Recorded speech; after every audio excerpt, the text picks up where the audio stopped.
Bueno, pues nada, buenas tardes. Como sabéis, bueno, lo primero aquí tenéis folio, material y demás, para ir preguntando si tenéis alguna dudilla y así. Y al final de la presentación, pues preguntáis lo que haga falta, lo que necesitáis al respecto, ¿vale? Así que nada, bueno, la idea de esta formación, como el nombre indica, es formarnos en el conocimiento de las diferentes partes de una nómina, pues la base de cotización, complementos, impuestos y demás, ya que esto es lo que nos va a generar tener el conocimiento de las partes fundamentales dentro de nuestros derechos en la empresa, ¿no? Tenemos que saber nuestras vacaciones, lo que está regulado en cuanto a la hora de trabajo, etcétera.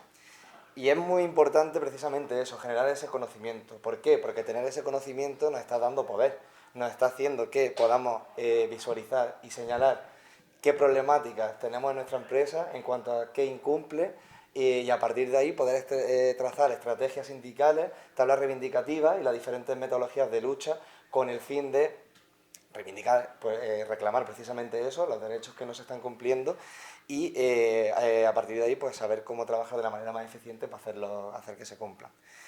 Aprovecho también la formación pues para remarcar eso, ¿no? La importancia de asistir, como estamos aquí hoy todos, a las diferentes convocatorias que del sindicato se plantean, pues de formaciones o otro tipo de actividades, con el fin de eso, de ir generando ese aprendizaje en común, en lo colectivo y por tanto generando más conocimiento desde la experiencia y de la vivencia de cada compañera de las que aquí estamos.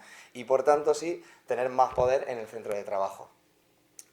Es importante, pues, bueno, saber también que esto requiere un poco de tiempo y dedicárselo al sindicato, pero también vamos a sopesar la cantidad de horas que le dedicamos a la empresa que nos quita, las horas extras que no nos pagan, las llamadas fuera de la jornada laboral, y si queremos acabar con ello, pues también supone ese pequeño esfuerzo de generar, como decía desde un principio, el conocimiento que nos haga decir hasta aquí vamos a llegar y ahora es cuando vamos a reclamar mínimo lo que nos pertenece de ahí en adelante. Y es la forma de generar ese contrapoder dentro de la empresa. Es fundamental que, bueno, como sindicato, como CNT que somos dentro de la empresa, pues vayamos constituyendo las acciones sindicales fuertes, estables, sólidas y a través de eso, ¿no? Del conocimiento de todas las herramientas que tenemos y de nuestros derechos en la misma.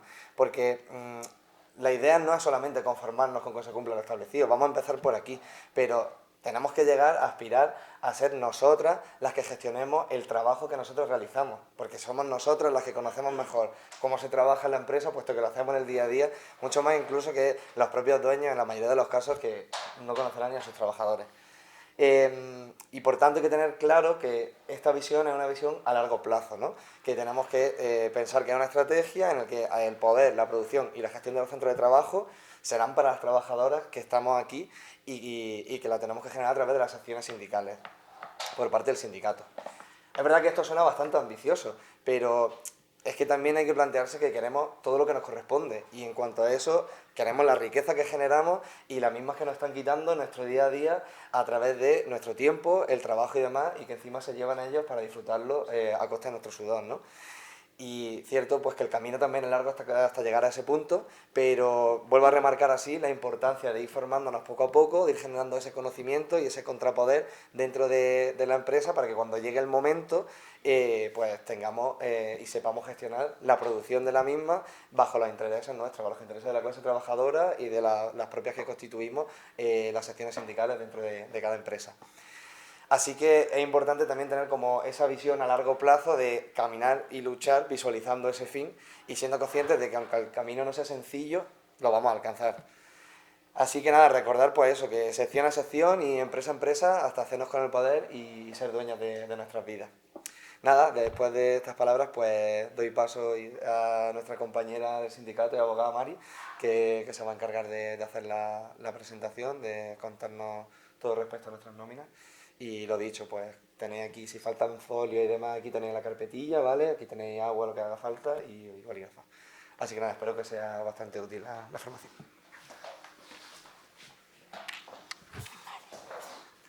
Sí, por favor.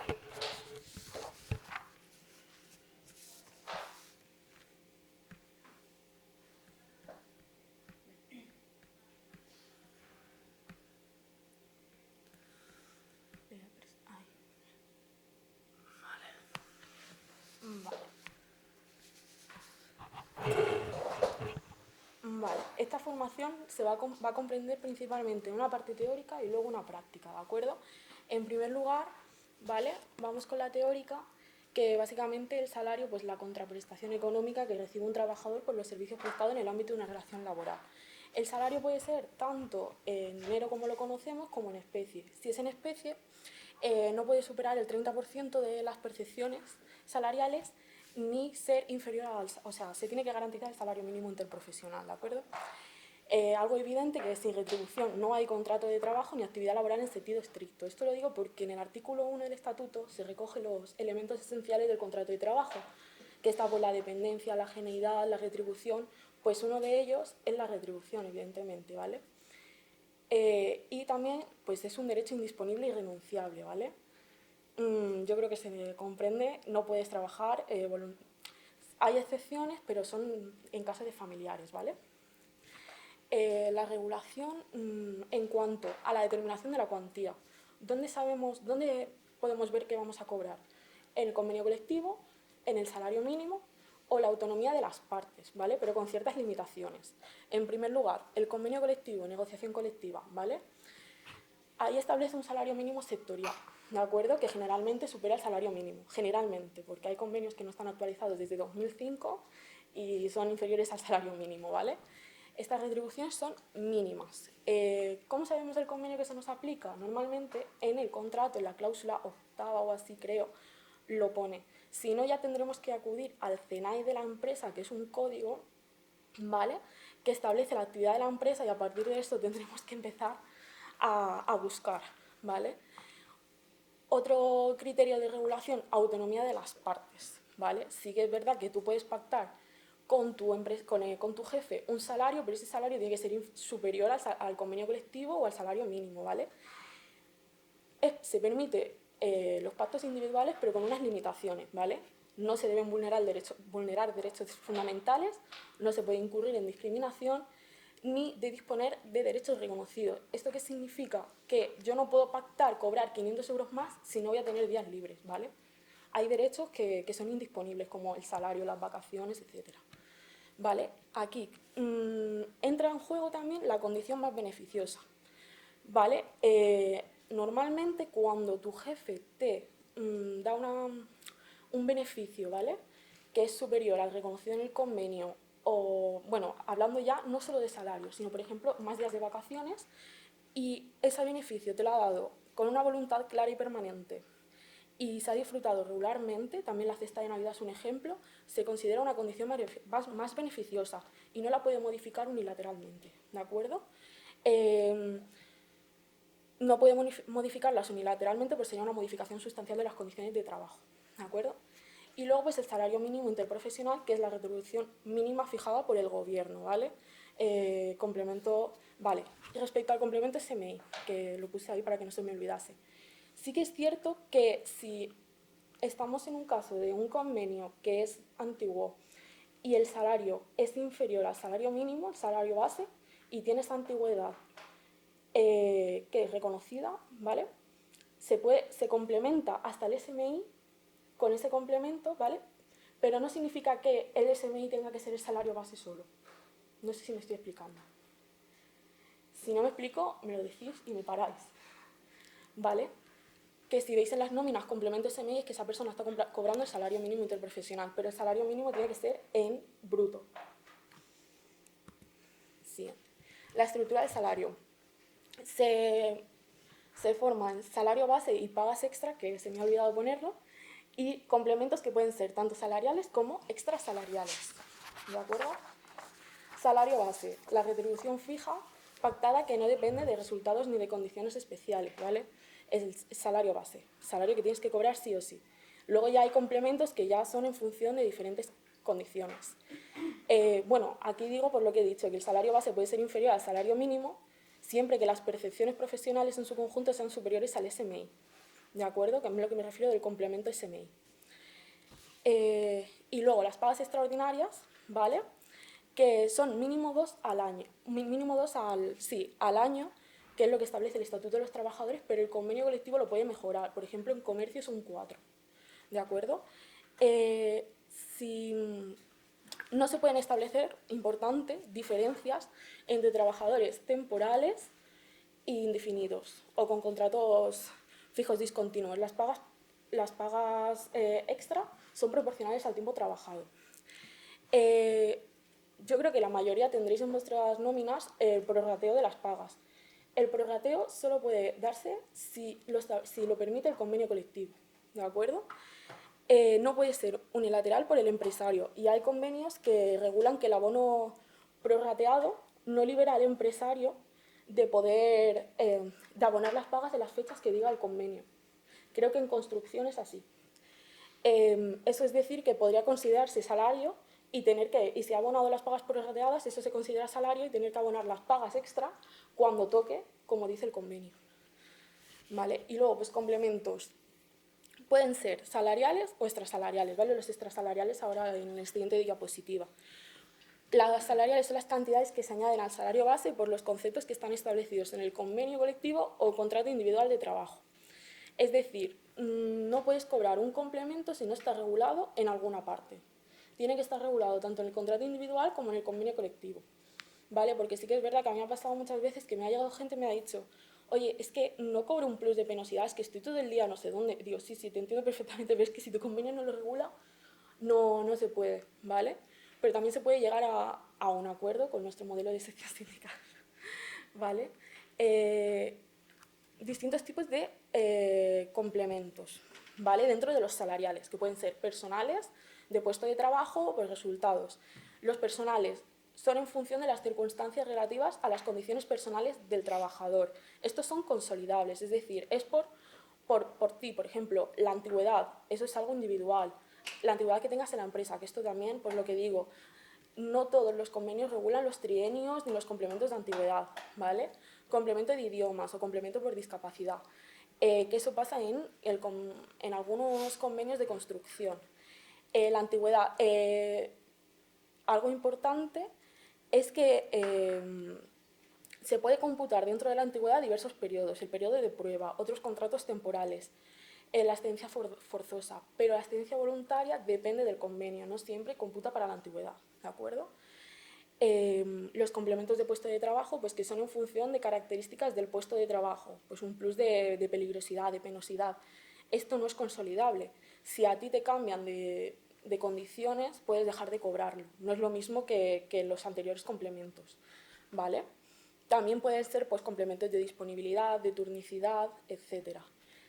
Es eso, se devenga cuando se trabaja en estas situaciones concretas, ¿vale?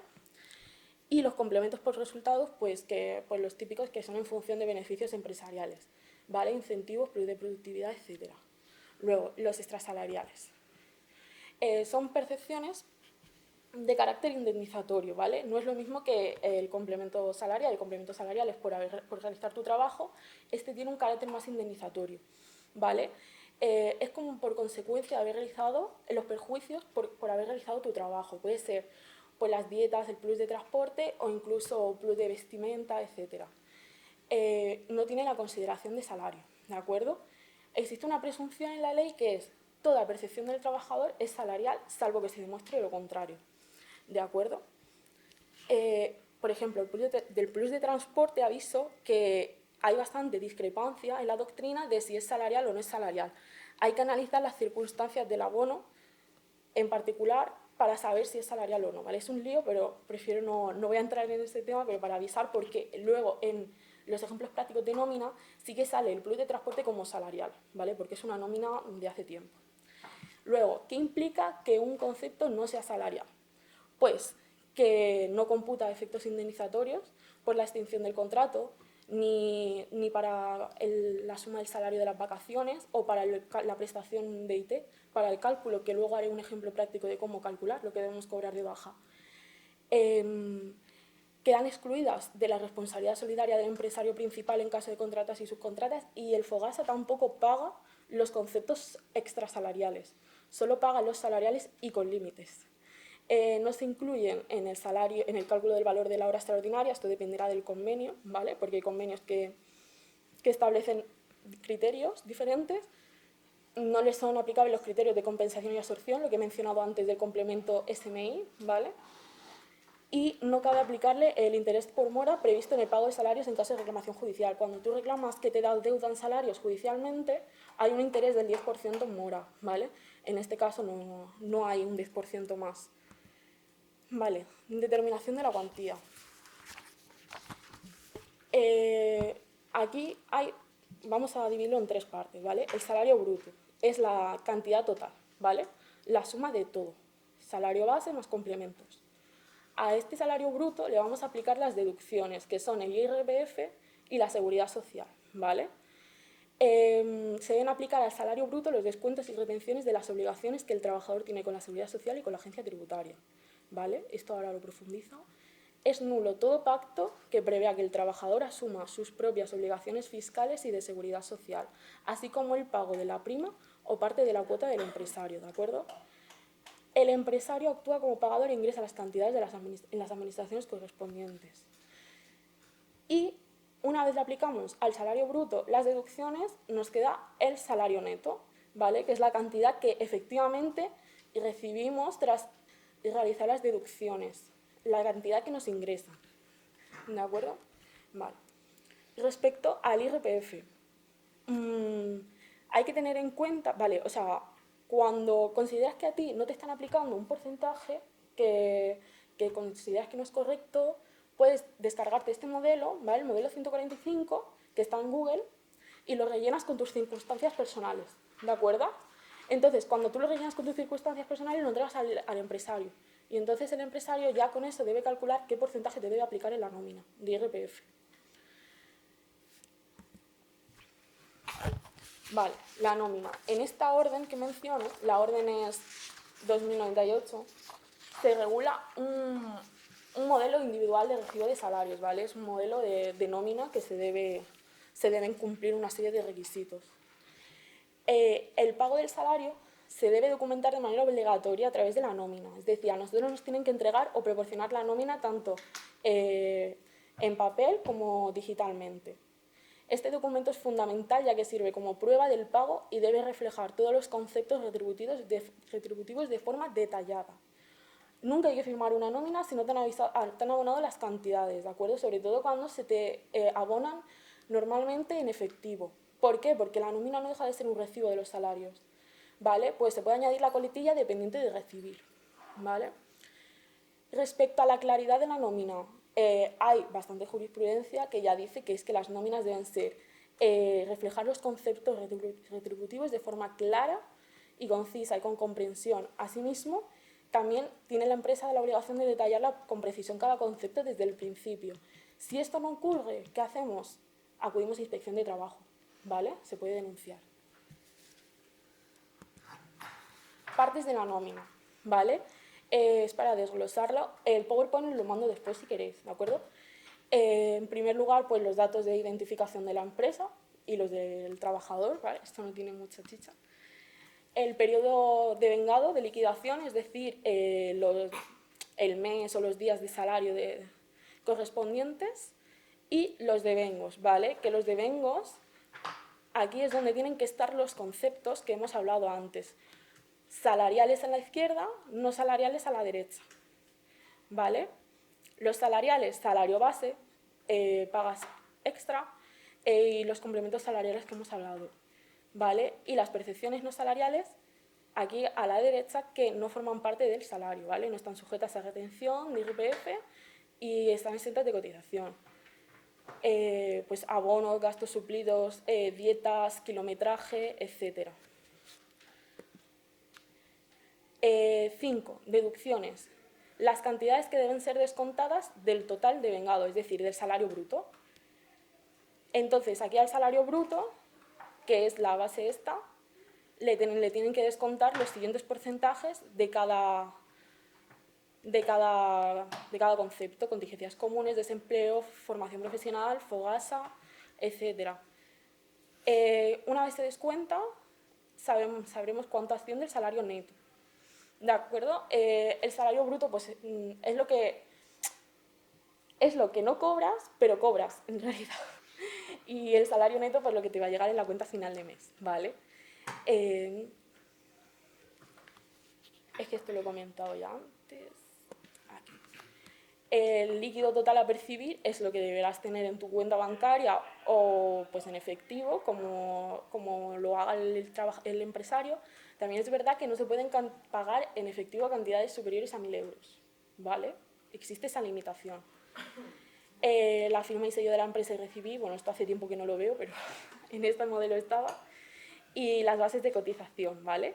Estas bases de cotización, que es lo que hemos comentado hace un momento, que es el salario bruto, esto es lo que tenemos que tener en cuenta luego, pues por ejemplo, cuando la indemnización por despido, para calcular lo que vamos a cobrar de baja, ¿vale? Se tiene en cuenta el bruto, siempre se tiene en cuenta el bruto y no el neto, para cálculo de conceptos.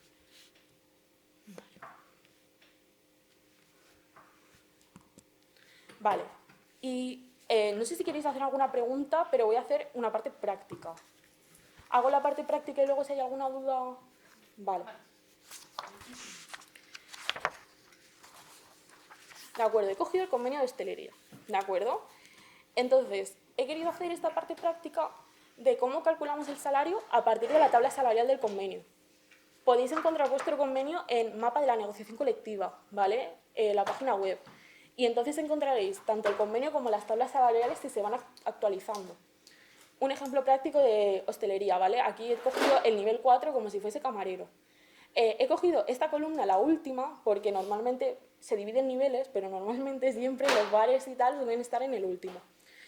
Este convenio recoge solo el salario base, por lo que para calcular las pagas extraordinarias lo que tendremos que hacer es coger ese salario, lo multiplicamos por 2 porque hay 2 pagas en hostelería, ¿vale? En comercio son 4, y lo dividimos entre 12. Entonces, ese resultado, que es este, es lo que deberemos cobrar en concepto de pagas extra ese mes, ¿vale? Creo que no sale. Bueno, no pasa nada. Si quieres señalarlo ahí. No pasa nada. El 239. Bueno, yo creo que me entendéis, ¿no? Vale, es que lo iba señalando, pero no se ve. También es verdad que hay que tener en cuenta el convenio. El puntero. Ahora sí. Ay, genial. Tendréis que tener en cuenta el convenio porque el convenio, en el artículo de las pagas extraordinarias, muchas veces dice que para calcular que las pagas son 30 días de salario o salario más antigüedad. Por ejemplo, en hostelería es salario más antigüedad. Entonces, si tú cobras un plus de antigüedad, se debe tener en cuenta para el cálculo. Tendríamos que hacer los 1.435,89 más la cantidad que sea de plus de antigüedad por 2 entre 12, ¿vale?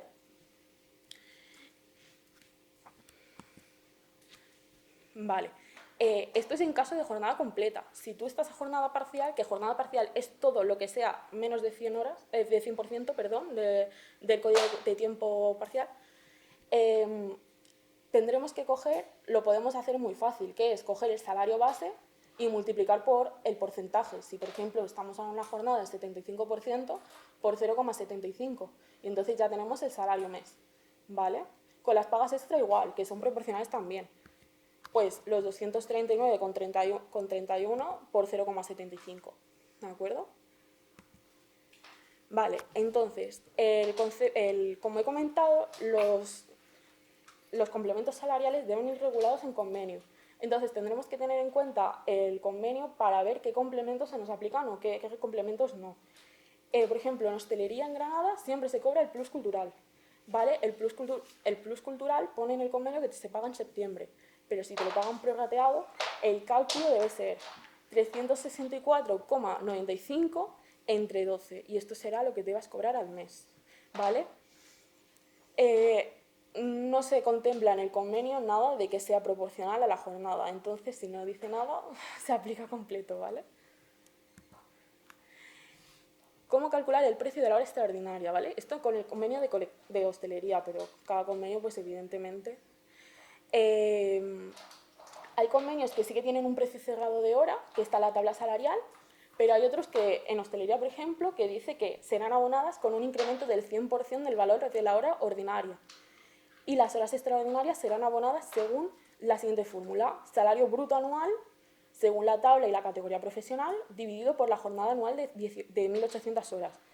¿Cómo sacamos el salario bruto anual? Salario base, pagas extra y el plus cultural. Salario base por 14 más el plus cultural son 20.467,41 euros anuales en la categoría de camarero. Entre las 1.800 horas que establece como máximo el convenio, sale a 11,37 la hora ordinaria. ¿Qué dice el convenio? Un incremento del 100%, el doble. Entonces, la hora extra tiene un precio de 22,74. Hay muchos convenios que hablan de un 75%, ¿vale? ¿Cómo calcular el salario en caso de que la tabla salarial lo proporcione anualmente, ¿vale? Este es el caso pues, del convenio de comercio. No se ve nada, pero bueno, cogí la categoría de dependiente, ¿vale? Que es el grupo 4. Establece este salario anual y como he comentado son 4 pagas. Entonces son los 12 meses más las 4 pagas. Son 16. Entonces serán 1.229,09 de salario base. Las pagas extras son 30 días de salario más los correspondientes complementos salariales. En este caso, como es un caso así un poco en blanco, ¿vale? Pues consideramos que cogemos el bruto para sacar el salario día, ¿vale? Y entonces la paga extra serán 53,87 por 30, ¿vale? Esa será la paga extra. Esto sin tener en cuenta lo que he dicho, complementos, porque es que en hostelería lo que se tiene en cuenta es que el plus cultural se cobra seguro, pero en el de comercio no hay ningún plus así seguro, ¿vale? ¿Cómo calcular tu salario estando de baja? Tenemos que diferenciar entre enfermedad común y accidente no laboral o enfermedad profesional o accidente de trabajo, ¿vale? 0, 60% de la base reguladora, 75%, o la enfermedad profesional o accidente de trabajo, el 75% desde el día siguiente a la baja. ¿La base reguladora qué es? Es el resultado del cálculo teniendo en cuenta la base de tus cotizaciones, es decir, el salario bruto del mes anterior a la baja, ¿vale? Entonces, el salario bruto, que lo encontraremos en la parte de abajo de la nómina, lo dividimos entre 30. Y entonces, si la nómina te la pagan mensualmente, 30 días. Si te la pagan a 31 salario diario, pues 31, ¿vale? Entonces, aquí, mejor pongo el caso práctico. Ejemplo práctico. En la parte de abajo tendremos el salario bruto, ¿vale? Tenemos que coger la nómina del mes anterior a la baja. En este caso, es una nómina antigua, ¿vale? La base pues son 1.260,95, este bruto, entre 30. Entonces nos saldrá un 42,01 euros como base reguladora, ¿vale? A ese 42,01, que aquí me equivoqué, habrá que aplicarle el correspondiente porcentaje, estos porcentajes, ¿vale? Para saber lo que se va a cobrar cada día. Por ejemplo, el segundo día de la baja, 0, si es una enfermedad común. En este caso, si por ejemplo es una baja por enfermedad común, el día 15 cobrará el 60%. Entonces, 42,01 por 0,60. Entonces, tendremos 25,20 euros de prestación ese día. Eso es lo que cobraremos, ¿vale? Luego, la mayoría de los convenios, cada vez más, regula un complemento de IT, ¿vale? Normalmente mejora, es decir, complementa estas cantidades hasta el 100% y eso lo tiene que pagar la empresa, ¿vale? Por ejemplo, el caso anterior, ¿vale? El día 25 por enfermedad común, que debes cobrar un 75%. He puesto este ejemplo porque si pongo otro igual es más complicado, esto es para que lo veáis claro. De la base reguladora, que eran 42,01, por el 75%, en concepto de prestación por la baja, tendrás que cobrar 31,50 euros, ¿vale? Entonces, el complemento IT será lo que reste a esa base reguladora, los 10,51, que esto es lo que se debe hacer cargo a la empresa. Ese será el concepto de complemento IT o complemento de enfermedad, ¿vale? Y nada, eso era todo.